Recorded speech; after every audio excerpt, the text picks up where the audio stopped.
All right, Michael Ferrari, Chief Scientific and Investment Officer, along with being a founding board member at AlphaGeo. Thank you so much for coming on Geospatial FM. Well, thanks for having me, Will. I'm a big fan of the show. I am also a huge fan of AlphaGeo. So excited to find you. There's all sorts of really interesting concepts on your website, including the epic periodic table of states. So I look forward to getting into that a bit further on. Okay, so we start all the episodes with the elevator pitch. So can you hit us with that for AlphaGeo? Sure. I mean, if there's, we kind of summarize what we do in a sentence or two. As our website says, it's really all about investing in resilience, right? So there's, climate is one of many shocks that are driving, how people live, where they move, how they interact with the world, how capital is deployed. And when we think about the climate discussion, and again, not that it's all climate, but climate is kind of central to the discussion. A lot of the attention and a lot of the investment is trying to focus on the mitigation piece and trying to prevent things from getting worse, and which is important, right? But the reason we were founded and why we exist, and what we're really focusing on is there's a lot of volatility that's already baked into the world, and even with mitigation efforts, we still need to think about what's going to happen in the next 1, 3, 5, 7, 10 years, and how to respond to that, and how to construct a society that is resilient to shocks that are forthcoming. So, the idea of investing in resilience is, let's steer capital in a direction that is actually going to appreciate in value, and not just capital, but capital, societies, economies that are actually going to not necessarily be harmed, but almost they could actually see some upside and benefit from deploying capital in a smart way. So that's kind of the long-winded way of saying it. The short, if I had to kind of distill it down to a couple words, I always like the term geographic arbitrage, right? So we're not implicitly saying we're going to short areas, but where there might be risk in one area, that's an opportunity somewhere else. So I think geographic arbitrage sums it up pretty nicely. Okay, so you using those terms makes me feel like I've finally come across someone who does my kind of spatial finance.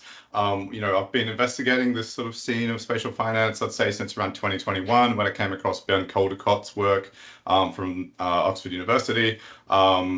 Justifiably, I think, and understandably, given the academic context there, there was a great emphasis on almost green finance. But because I have a strong interest in trading, investing, value investing, things like that, I have an eye for the sorts of terms you're using, and geographic arbitrage is perfect. Okay, so a couple of other terms were resilience, capital allocation.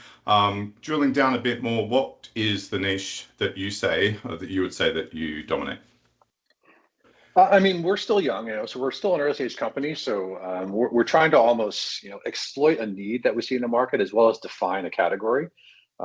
So, if it were kind of labeled in some way, it's we're looking for, customers or clients or partners that do two things. One, they have patient capital, right? So it's not, we're not involved in trying to look for, opportunities to get in and out of an investment quickly, right? And this is where we make the distinction between trading and investing. So we're distinctly on the investing side, and trying to advise investors to, look for opportunities to say, it's a long duration thesis and it's patient capital. So, if you're interested in, partnering with us or using our platform, and you want to see, just skyrocket returns at the end of this year, that may happen, but that's not who we're really trying to focus on. We're really trying to grab the people that are thinking, okay, we're in the early stages of, a long economic cycle, and these tailwinds that are behind us are going to be driving, again, really how society functions for the next decades, right? And this is still really early. So when we think about things like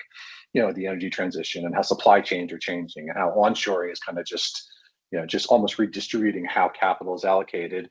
On top of it, there are just the traditional geopolitical things that are, look at what the tariffs, just the announcement of speculative announcements around tariffs, just look what that did to the stock market in a short period of time. So, we need to think about the short-term things, but really keeping our eye on that long duration thesis, and, spotting the opportunities that are, well prepared to take advantage as these tailwinds grow. You've got some quite nice terms that are coming out here. Another one you used was patient capital. I really love this, and it reminds me of actually Warren Buffett. So we've covered the niche. Thanks for that commentary there, and provides a bit deeper understanding of at least the waters you are swimming in. So then, what's your definition of spatial finance? There's no one definition that's encapsulating. I think a lot of it is really just very context dependent. So I actually started my career off as a commodities trader. So I was really focusing on what's happening literally now, the next day, week, 2 weeks. 2 weeks was kind of a long position when you're in the commodities world, when there is volatility, right? So, we still look at some of the same driving factors, but we're really looking at how these contextual pieces fit together, and how they're looking to.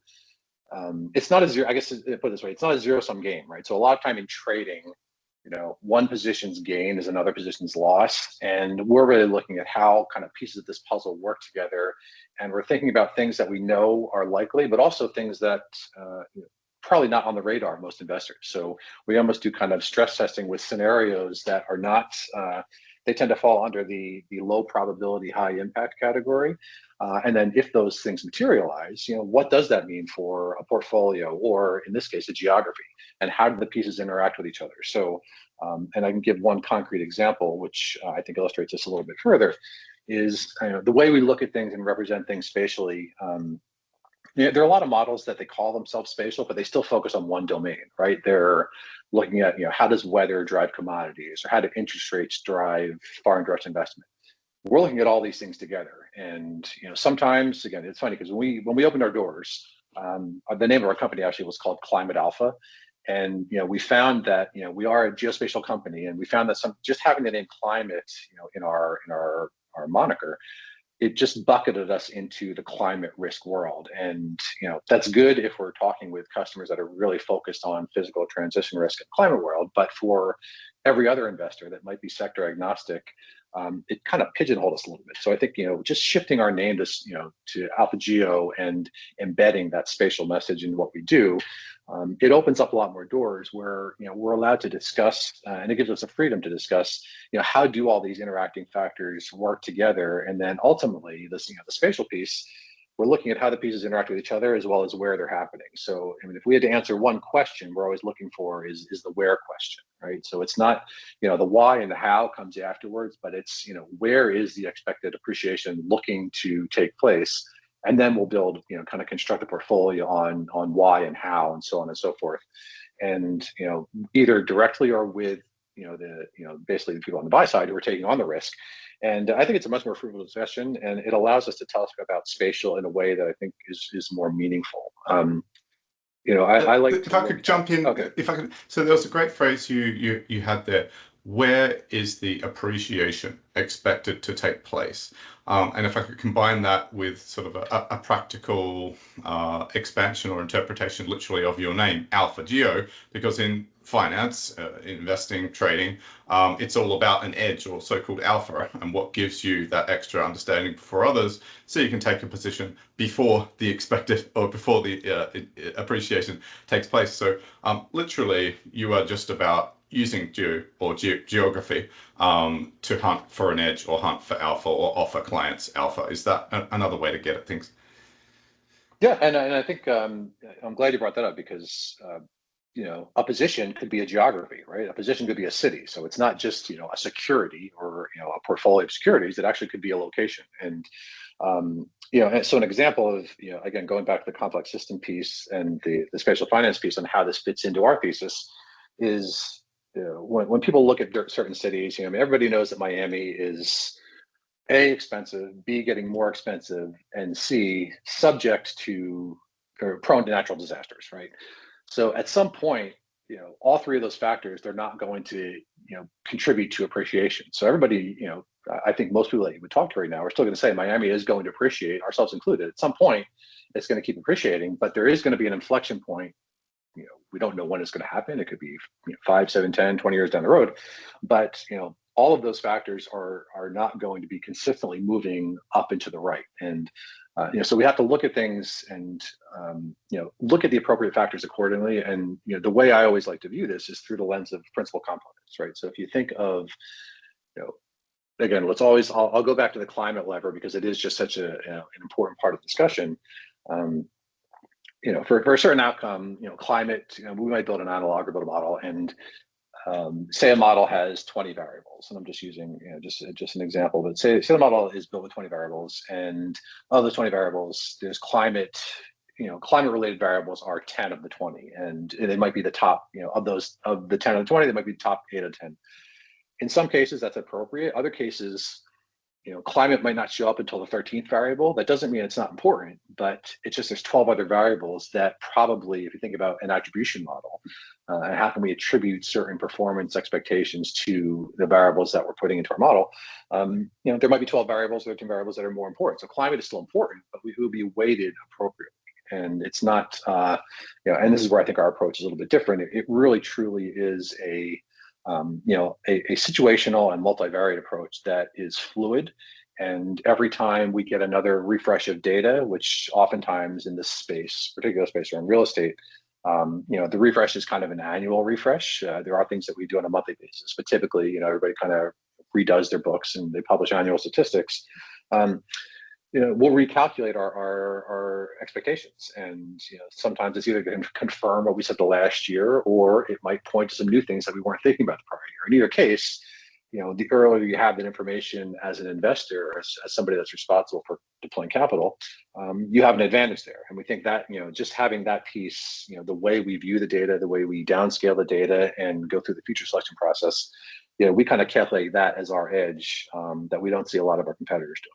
Okay, I also really love the phrase or this concept that a part of usually when you think of a portfolio, you think about the types of securities you think of are equities, maybe bonds, whatever. But you were saying that you can also think in terms of places or cities. I just love all these new interesting concepts or different ways of looking at things that you're throwing off here. If I could throw something into the mix too, something that I am honestly bugging a lot of the former guests, especially the ones that are running map platforms. So we've had, Felt on, we've had GIS Carter, we've had Atlas on. Anytime they post something promoting their platform on LinkedIn, I'm retorting, I need something that does Moneyball geospatial. Yeah, and I think that's a good point to drill into also is it definitely is data driven. That's an overused term, but it is a data driven process. But what we tend to do also is we balance it with domain expertise.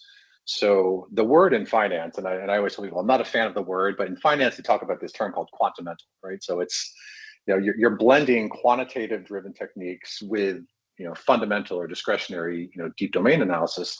And, a lot of times the investment world will split into one or the other. It's either pure quant or pure discretionary.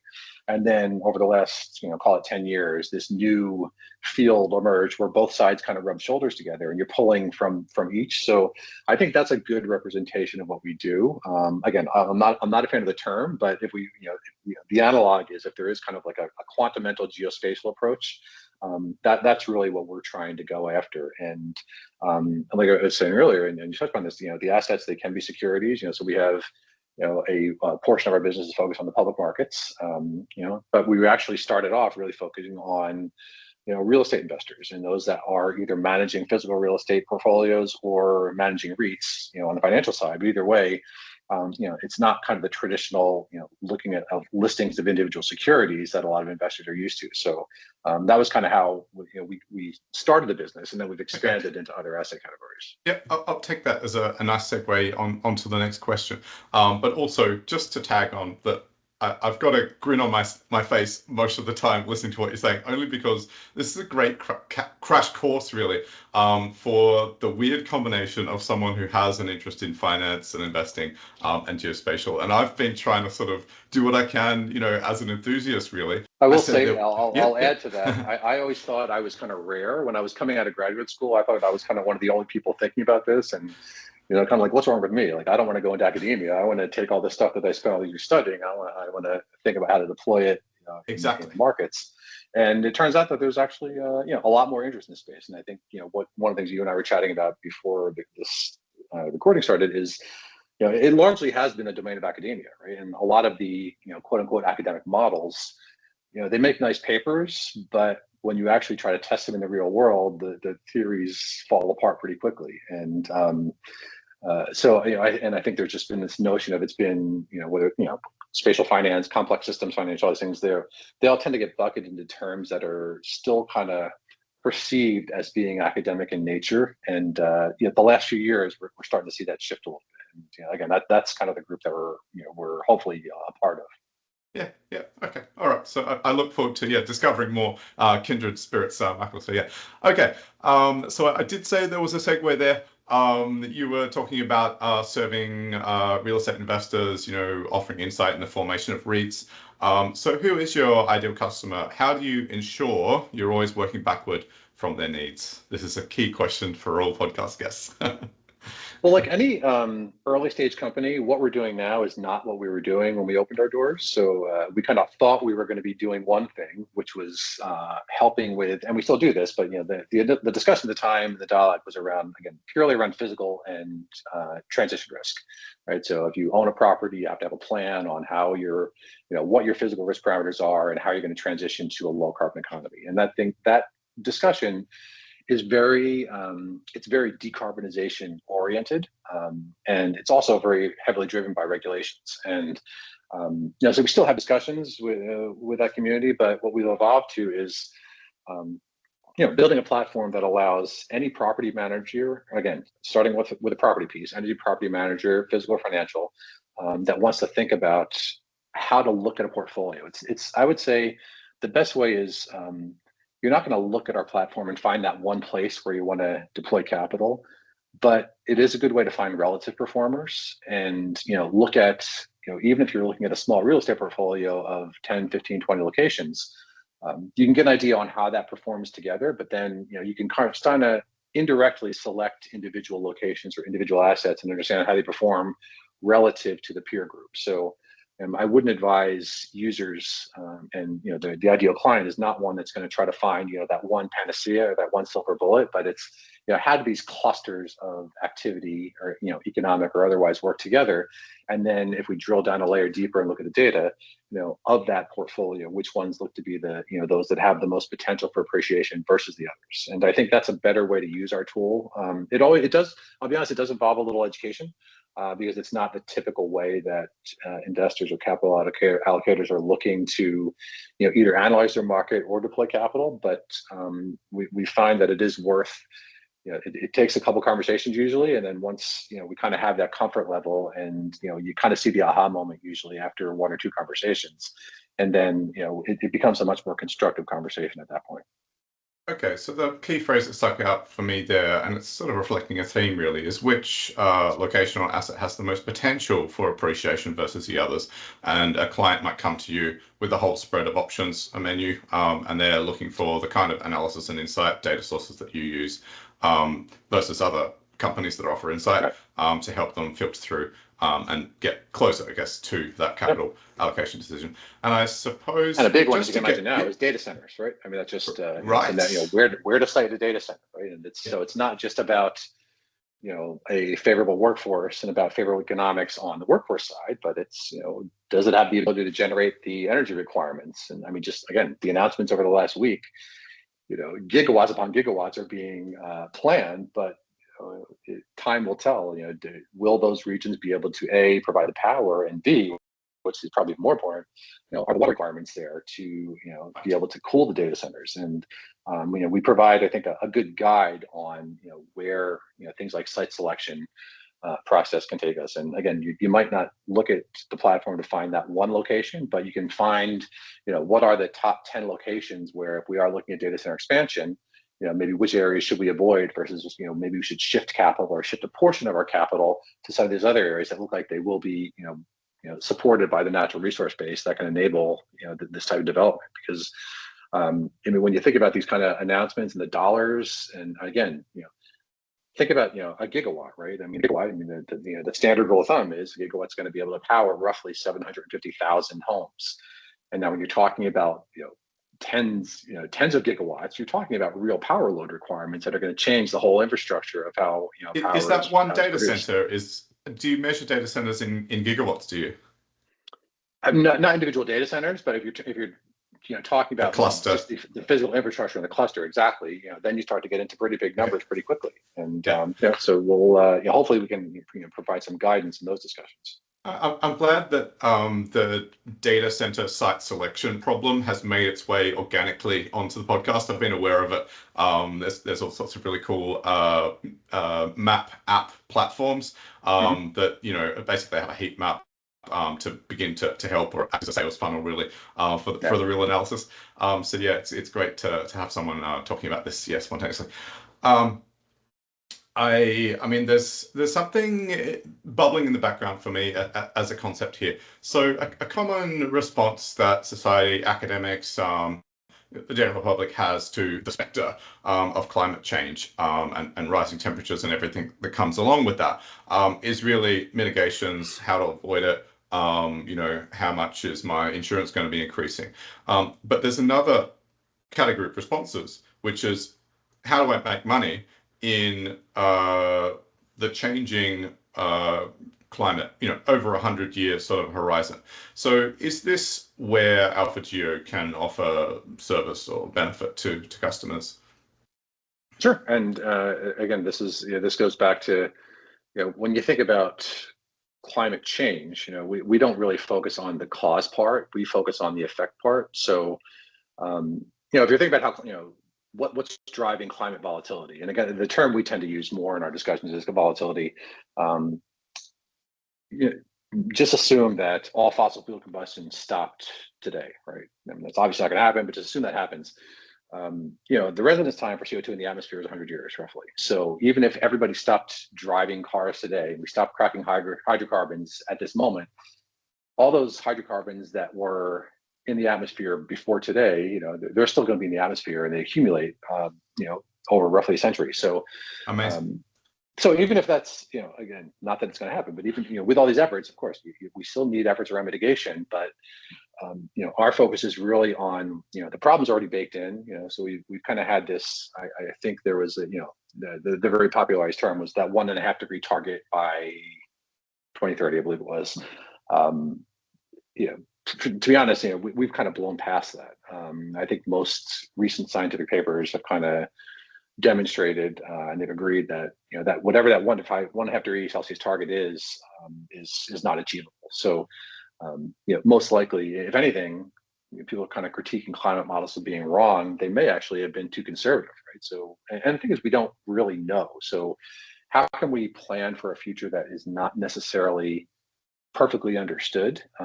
We should always assume the worst. Take the precautionary principle and assume that things are going to be disruptive. And then if not, I mean, all these things that are going into, again, the energy transition and the supporting factors, they're all typically good economic drivers anyway, right? And, energy security is a good thing anyway, right? Less carbon in the atmosphere is a good thing anyway. So they're not, it's almost a win-win.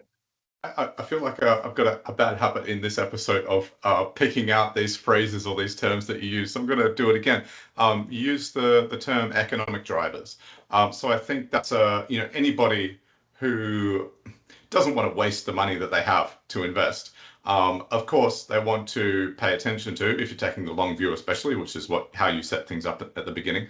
If you're taking a multi-generational approach to investing, which I personally am taking, and I'm hoping my daughter will have great benefits over many decades of ownership of the stock portfolio that I've formed. But yeah, I, of course, will want to have an eye for the economic drivers. And if a part of those, or if one or two of those relate to climate, then the fact is that those have to be taken into account in deciding, what securities I'll own.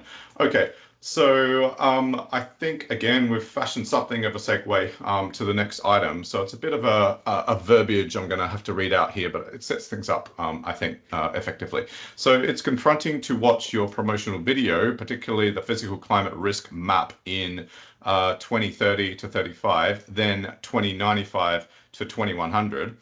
Only some reassurance is offered by your resilience layers for these years. It is a sea of red, and I'll overlay on the video what this looks like. So entire countries or continents like India and half of Africa are flagged as facing an emergency.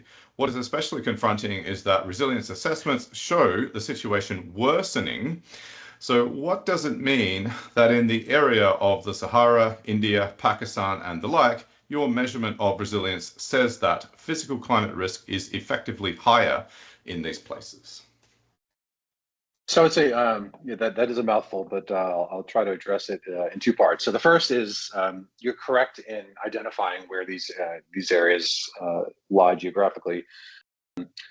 Going back to one of the earlier points, I would still look at really kind of look at it as through a relative risk lens. So there are obviously areas that are, I think, subject to a higher degree of risk. That probably means that other areas have more opportunistic, opportunistic. I call them at bats, if you will, in front of us. But what this would also highlight is the need to develop and deploy new technologies that can, so that those projections that are supposed to those are going at the end of the century, um, things will change, right? And with new technologies that are being adopted, and again, we're seeing this. Like we don't really know how. We know AI is going to change our future. We don't necessarily know how yet. We're still, again, very early in that growth cycle. But this also could be a guide towards maybe bending the curve. So even though that's what a projection might look like today in the year 2025, as a lot of the capital appreciation moves towards areas that look like they can benefit from, building economies around, a whole new set of technologies, hopefully, the curve can be bent.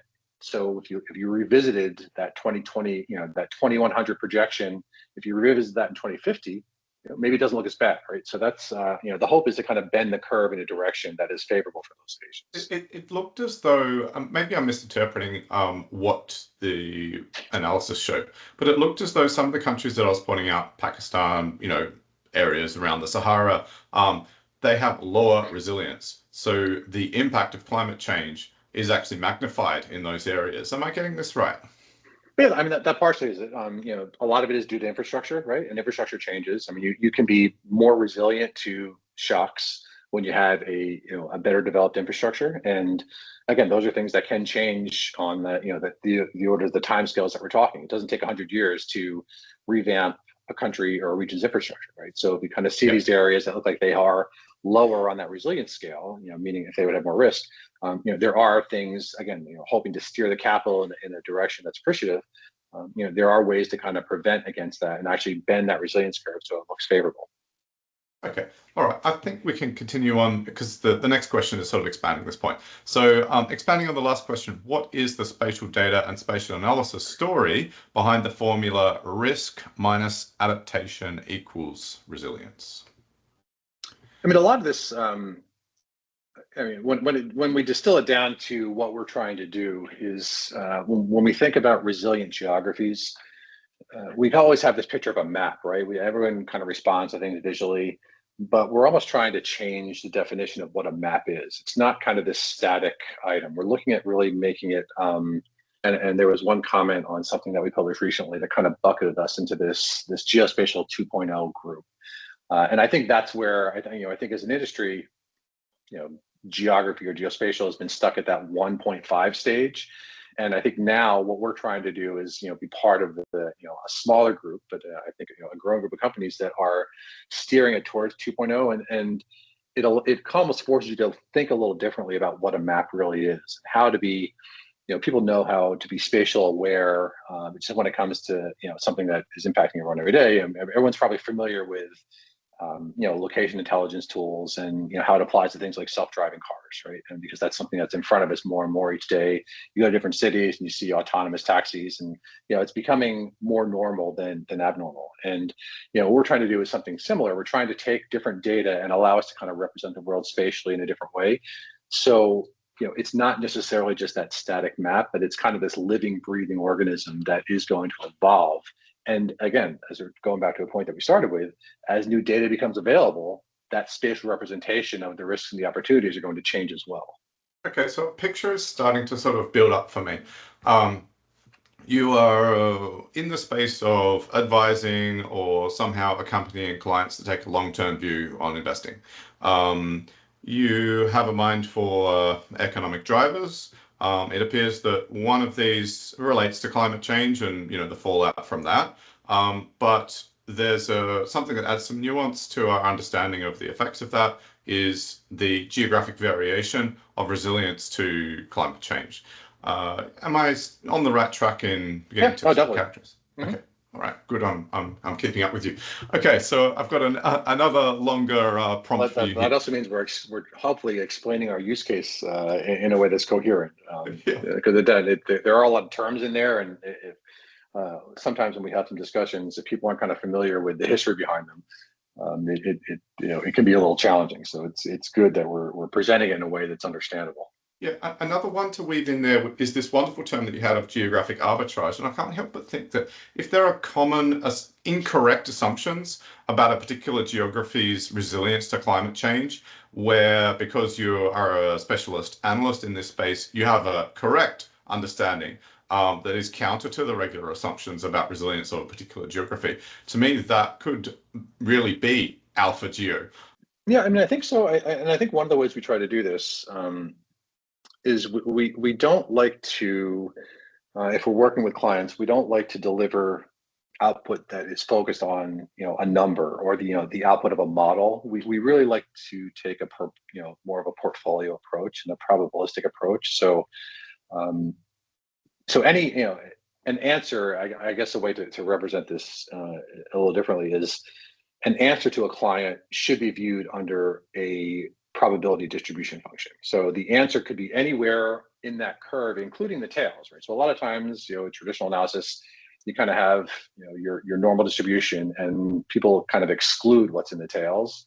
And oftentimes the answer actually is in the tails, and those tend to be the more interesting answers. So instead of saying, okay, your value or your score is going to be a certain number, down to a couple decimal points, however you score that is going to be incorrect, right? Whether you use kind of a root mean squared error score, however you kind of rank and score those, it's a little dangerous. So we try to be more probabilistic in nature. And I think the way we try to communicate this with our customers is, being early and on the right side of the curve is where the alpha generation lies. It's not about being precise down to 4 decimal points in terms of what your model is saying a valuation number is going to be. It's more about being prepared, being early, and that also allows you to be, if things do change, you have more flexibility to manage that risk as opposed to being fixed to a quote unquote number.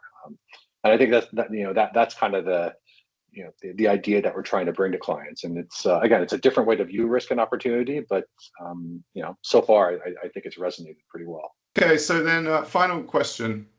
And carrying on with the real estate investment track through this conversation, 47% of your case studies, yes, I did the math, relate to real estate investing clients. So in a similar vein, you collaborated with the Washington Post recently, so the public can use your analytics. What insight can real estate investors and the public gain from AlphaGeo through these offerings? To make this personal, I'm in Atlanta, so what can I gain from this article in the Post? Yeah, again, the point that I always go back to is the one I really try to drive home is, look at Atlanta's risk profile or their opportunity profile relative to other locations. And, one of the things that you see that you don't necessarily see from the Washington Post article, but when you actually access the platform, the risk score or the resilience score is actually comprised of several different variables. So even though the score might be a number, you can actually see the criteria, or what's the data that are feeding into making a location or a region, resilient or at risk. So I would say, use the tool to kind of guide the process, but make sure that you're looking at data that is A, kind of germane to your use case, and B, you're viewing risk in a way that is it's a good measure against other locations. So it's not, a lot of risk score providers that kind of have this one size fits all risk score. And ours, you need to drill down a little and really understand what that risk resilience profile means. So I would say, if you are going to look at the tool for Atlanta, look at it through that lens and in the context of comparing it to other geographies. So, Michael, I've got the article up with the Post here. It says, see if your city is poised to bounce back, continuing on with this resilience theme from the next climate disaster. And you've got a national map, or the journalist who put this together has a national map of CONUS, a new term I've recently learned as a new migrant to the US. Is it the contiguous United States Yeah. So readers can scroll down. I remember there was somewhere that you can put in, here we go. So it was Atlanta, me. Sandy Springs, we can go for that. Okay. That's nearby where I am. All right, so what does this graphic mean here? So again, without going into kind of all of the backend information, your score is a composite of a variety of different variables, and this resilience score, these are just the top variables that may have been selected for this location. So there's dozens upon dozens of metrics that we use to construct a score. These are the ones that, for this particular use case, tend to show the most relevance. So again, if you're thinking of a model, these are the ones that would have the highest attribution factor towards the resilience score that you're looking at for that location. So Gotcha. again, that's the point earlier. Instead of looking at individual variable, it really pays to look at what does this mean for things like the energy transition. What does it mean for social equity? What does it mean for economic, whether it's economic integrity, whether it's economic distribution, across towns or across counties. So It's about a much social. richer data set.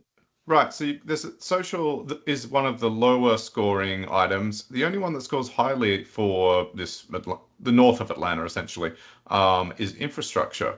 So is this that if there was an earthquake or some sort of a hurricane or tornado, it is that you'd expect fewer of the bridges to be out because they are well maintained? Is that what this means?